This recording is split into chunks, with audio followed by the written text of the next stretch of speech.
महाराष्ट्र के पूर्व मंत्री बच्चू कडू ने अकोला स्थित डॉक्टर पंजाबराव देशमुख कृषि विद्यापीठ का दौरा कर कृषि क्षेत्र में हो रहे नए बदलाव का जायजा लिया।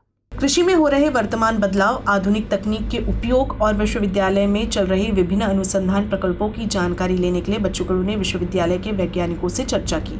उन्होंने विस्तार से संवाद करते हुए इस बात पर जोर दिया कि कृषि क्षेत्र को आर्थिक, लचीला, टिकाऊ और किसान हितैषी कैसे बनाया जा सकता है।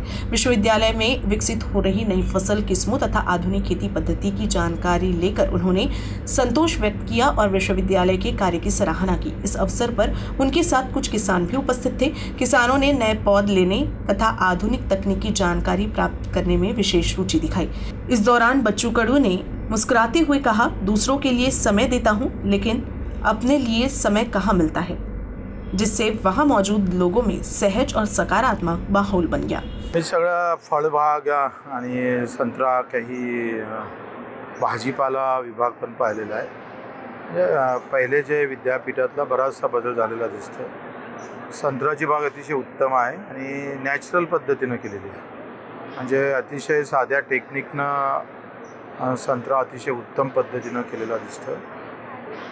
चिकूचे पण आणि आंब्याचे पण, आंबा तर आता 3ऱ्या वर्षाला आंबा आलेला आहे केसर।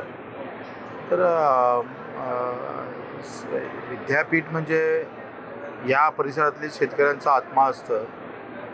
कुठं चुकलेलं दुरुस्त करण्याचं काम विद्यापीठ करतं आणि ते उत्तमपणे व्हावं आणि त्याच्यावर चांगलं काम चालू आहे सध्या तरी असं म्हणता येईल। आणि सगळं पाहून आल्यानंतर आता जेवण करून वापस चालू। उद्देश काय होता मेन याचा?